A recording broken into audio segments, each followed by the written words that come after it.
Hey guys, मैं हूं doctor Kunal. हम बात कर रहे थे 3 golden steps to crack the entrance examination के बारे में। उसमें हम ये डिस्कस कर रहे थे कि how the 3 golden steps, with the help of 3 golden step, how I could crack the medical entrance examination. Out of that 3 golden step, the first step that we discussed was high impact revision। उसको थोड़ा हम 1 minute में recap देख लेते हैं ताकि उसके बारे में हम और आगे बात कर सके। Fine.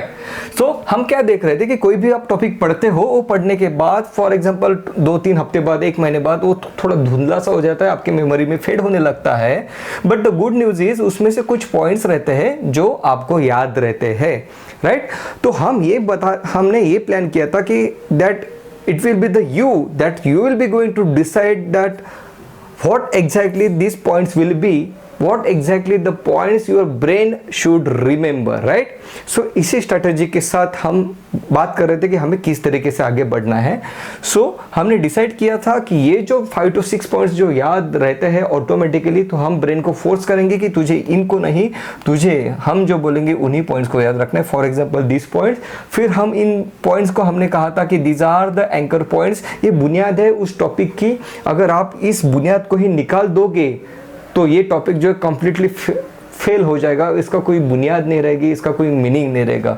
And this is how the anchor points are related, that this anchor points are so much important for this topic, right. फिर हमने उस एंकर पॉइंट पर एक पेज पे हम लेके आते हैं and this is how you form the anchor points for the revision, right. आप एंकर पॉइंट्स को फ्रेम करते हो रिविजन करने के लिए।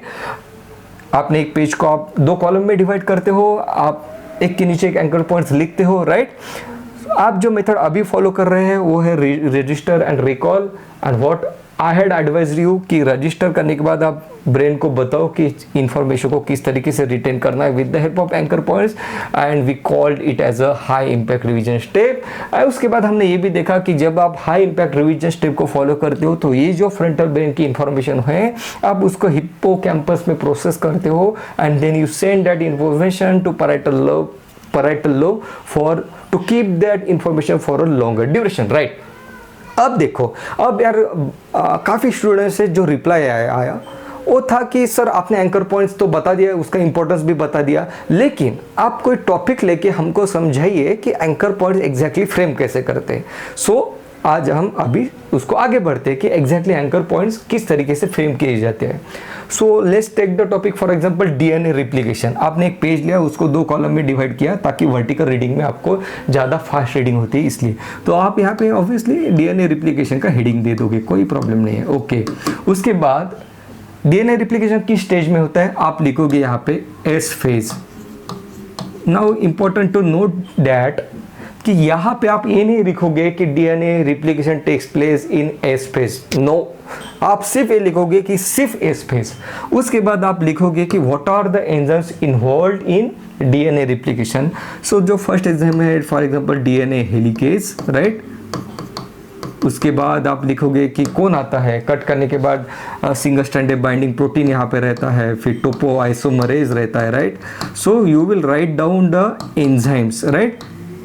इंपॉर्टेंट टू नोट दैट आपने यहाँ पे ये नहीं लिखा कि the enzymes involve in DNA replication, नहीं, उसकी ज़रूरत ही नहीं है। अगर आप ये यार आपको लग रहा होगा कि कितनी छोटी सी बात है, ये छोटी सी बात नहीं है मेरे दोस्तों, क्योंकि यही बेकार की चीज़ें लिख के ये पॉइंट्स इतने बढ़ जाते हैं कि टाइम पे फिर रिवीजन ही नहीं हो पाती है, राइट। सो ये इतना ज़रूरी, इतना इम्पोर्टेंट स्टेप है कि आप अभी से प्लान कर रहे हो कि एग्ज़ाम के 5 दिन पहले आपने क्या पढ़ना है।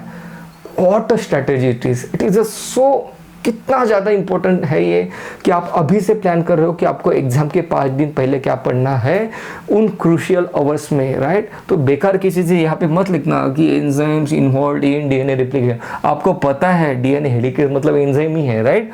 उसके बाद यहाँ पे आप यहाँ पे लिख सकते हो ब्रैकेट में, टोपो आइसोमरेज के ब्रैकेट में आप लिख सकते हो it relieves the tension, right, okay. उसके बाद आप लिख दोगे यहाँ पे for example lagging strand, right, lagging strand. उसके बाद आप लिखोगे लीडिंग स्ट्रैंड, सिर्फ आप इंपॉर्टेंट एंकर पॉइंट्स लिख रहे हो। लैगिंग स्ट्रैंड के बाजू में आप लिख दोगे जो भी उसका डायरेक्शन है, लीडिंग स्ट्रैंड के बाजू में लिख दोगे जो उसका डायरेक्शन है। That is how exactly you frame the anchor points.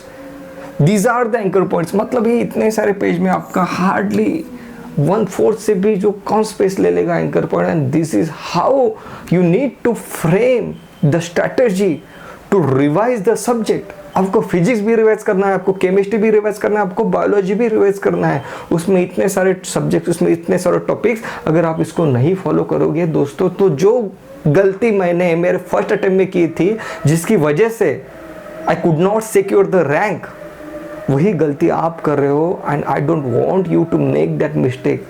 अगर आपको मुझसे सिर्फ एक ही चीज़ अगर लेनी होगी ना, तो सिर्फ ये चीज़ लेना। मैं इतना ज़्यादा इंपॉर्टेंस है इसका, राइट। सो दैट्स वाई मैं इस पर एक सेकंड ट्यूटर, दैट्स वाई इस पर और बना रहा हूँ, ताकि आपको जो है ना हाई इम्पैक्ट रिवीजन का इंपॉर्टेंस जो है एकदम क्रिस्टल क्लियर हो जाए माइंड में। फॉर एग्जांपल कोई और टॉपिक ले लो। फॉर एग्जांपल अगर हम बात कर रहे हैं कि एक्टिव ट्रांसपोर्ट के बारे में और हम डिफ्यूजन के बारे में बात कर रहे हैं, तो इसमें इसका एंकर पॉइंट किस तरीके से फ्रेम करोगे आप? सिंपली आप जो है यहाँ पे एक डिफरेंस ऑफ टेबल लिख दोगे कि डिफ्यूजन में ये होता है, राइट, फैसिलिटेटेड डिफ्यूजन में ये होता है, और एक्टिव ट्रांसपोर्ट में ये चीज़ें होती है। बस हो गया, ख़त्म करो उस टॉपिक को। मिनिमम वर्ड्स में, द मोस्ट इंपॉर्टेंट वर्ड्स में उसको हमें क्लियर करना है। किन चीज़ों का ध्यान रखना है एंकर पॉइंट बनाते हो? चीज़ों को कंपेयर करना है। अगर मुझे रूट एनाटॉमी स्टडी करनी है तो मैं ये नहीं लिखूंगा कि मोनोकोट की रूट एनाटॉमी ये है, डाइकोट की रूट एनाटॉमी नहीं। एंकर पॉइंट्स में आपके आएंगे कि what is the difference between monocot roots and dicot roots. Very very important है, फालतू की चीज़ें वहाँ पे लिखना नहीं है। These are the most important, these are the most crucial point जो एक सेंस बना रहे हैं। एग्जामिनर इससे ही क्वेश्चन पूछेगा आपको, क्योंकि यही तो सेंस बना रहे हैं, इसके बाहर से पूछेगा भी कैसे।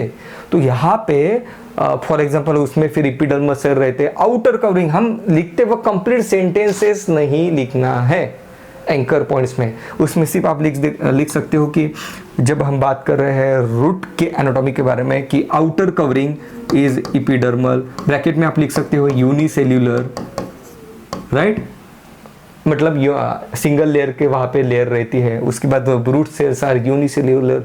इस टाइप से आपको सिंगल वर्ड में आपको लिखना है, ताकि उसको जब आप रिवाइज करोगे तो एकदम कम ड्यूरेशन में आप उसको रिवाइज कर पाओगे, राइट। क्या करना है, आपने कंपेयर करना सीखना है। ओके, उसके बाद देखते हैं और आपने क्या क्या सीखना है एंकर पॉइंट्स करते वक्त। Everything on a one place. देखो, आप बुक पढ़ रहे हो, एनसीईआरटी पढ़ रहे हो, आप कोचिंग क्लास के नोट्स पढ़ रहे हो, आप ट्यूटोरियल्स देख रहे हो, आप और ऑब्जेक्टिव भी कोई बुक होगी वो भी देख रहे हो। और फिर क्या होता है, देखो ध्यान से समझना इस बात को। जब एग्जाम में रहता है ना, तो फिर आप क्या करते हो, अरे यार ये पढ़ना है मुझे, ये बुक पढ़ लेता हूँ मैं, एक एनसीईआरटी के जो मैंने हाईलाइट किए थे वो पॉइंट पढ़ लेता हूँ। फिर आप वो रिवाइज कर लेते हो। फिर अरे मेरे कोचिंग क्लास के नोट्स तो मैंने पढ़े ही नहीं, अब उसको पढ़ना शुरू करते हो। अरे मैंने एक ऑब्जेक्टिव की बुक भी पढ़ी थी, वो भी पढ़ी, उसको तो मैंने पढ़ा ही नहीं, उसको भी रिवाइज कर लेता हूँ। ये आप चीज़ें करते हो, और इसीलिए जो मोस्ट क्रूशियल आवर्स है उसमें आपका जम्बलिंग हो रहा है यार। इतने 2-2 साल आपने मेहनत की है, लेकिन एंड का जो एग्जिट प्लान है वही रेडी नहीं है। सो उसे ही हमें रेडी करना है, उसे ही हमें रेडी करना है। दैट इज सो इम्पोर्टेंट कि जो चीज़ें हैं जो आपने अलग अलग जगह पे पढ़ी, सब एक लेके आओ यहाँ पे रख दो, उसको लाके एंकर पॉइंट्स। उसमें कुछ बेकार की चीज़ें होगी, पर्टिकुलरली कोचिंग क्लास में, right. I will talk to you in detail about the कि हाउ द, छोड़ो टॉपिक अब चेंज हो जाएगा, राइट। तो फॉर एग्जाम्पल अगर साइंटिस्ट जो एनसीईआरटी में दिए है ना, उनको ही रखना वहाँ पे, बाकी की चीज़ों को मत रखना, राइट, फाइन। तो एवरीथिंग ऑन वन प्लेस। उसके बाद ये चीज़ मैं करता था, मतलब फॉर एग्जांपल आपने 10-12 पॉइंट लिख दिए, उसमें से आप ये चीज़ भूल रहे हो। फॉर एग्जांपल कि डीएनए टोपो आइसोमरेज इस, उसका एक सेकंड नाम क्या है, डीएनए गायरेज, राइट। आपने यहाँ पे लिख दिया डीएनए गायरेज, राइट। फिर अब आप इसको रिवाइज कर रहे हो। फॉर एग्जांपल आज आपने एंकर पॉइंट बना दिए, फिर हमने कहा ये भी डिस्कस किया था कि 24 आवर के बाद उसको एक बार तो रिवाइज करना है। फिर आपको याद नहीं आ रहा था, याद आ नहीं रहा है कि टोपो आइसोमरेज का सेकंड नाम डीएनए गायरेज है, तो आप यहाँ पे लिख सकते हो मैं यहाँ पे कुणाल का के लिखता था, मैं उसको हाईलाइट कर देता, आपका जो भी नाम है आप लिख सकते हो कि ये चीज़ आपने वहाँ पे के लिख दिया, मतलब आप उसने हाईलाइट कर दिया कि ये चीज़ यार मैं भूल गया था। तो you will be more careful about it जब आप इसको नेक्स्ट टाइम और जब रिवाइज करोगे तो, राइट। उसके बाद फॉर एग्जांपल एंकर पॉइंट्स, अब आप मॉक टेस्ट भी दे रहे हो, सब चीज़ें दे रहे हो, राइट। मान लो उसमें क्वेश्चन है जो आपके एंकर पॉइंट्स में है लेकिन आप रिकॉल नहीं कर पाए, राइट। जब आप रिकॉल नहीं कर पाए तो आने के बाद आप उस पॉइंट को आपका नाम देके स्टार भी मेंशन कर सकते हो कि यार ये चीज़ जो है मैंने मॉक टेस्ट में इसको मिस कर दिया था, right. So this is how you need to plan, this is how you need to strategize your study. इससे तो हमें यही तो मेन प्लान है, यही तो मेन स्ट्रेटेजी है, right. So highlight the points carefully, ये नहीं कि सब चीज़ों को हाईलाइट कर रहे हो, नहीं भैया, ओके। उसके बाद जो चीज़ें अच्छी लग रही है, फॉर एग्जांपल अगर सेल जो है वाटर लेने के बाद टर्जिड हो जाता है, एकदम मोटा मोटा हो जाता है, तो आप उसमें ना यार इमोजी डाल सकते हो, लाइक कोई स्माइलिंग इमोजी आप डाल सकते हो, राइट। अब आप ये क्यों करोगे, देखो आपके ब्रेन के पास सो मच ऑफ पोटेंशियल है, राइट। उसमें इमोशन के साथ कौन डील कर रहा है, चलो ये तो एमसीक्यू है आपका, इमोशन डील करता है limbic system mainly, right. So emojis are the emotions, right, उसका नाम ही इमोशन से लिया है। So by adding the emojis you are adding the emotions to the information and you are asking limbic system to come into the action, right. So काफ़ी ज़्यादा important है, जो चीज़ अच्छी लग रही है ना वहाँ पे मस्त इमोजी बनाते जाओ, बिल्कुल बढ़िया सा, राइट।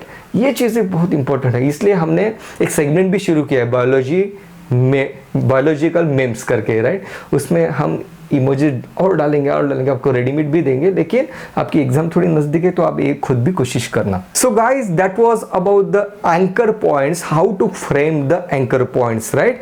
उसके बाद हम आने वाले सैटरडे में ये भी बात करेंगे कि एंकर पॉइंट्स को किस तरीके से ध्यान में रख सकते हैं हम, what are the different strategies, what are the different techniques to remember the facts, different information in a particular scientific way, उसके बारे में भी हम अगले ट्यूटर में बात करेंगे। So that was all about the framing of anchor points for high impact revision.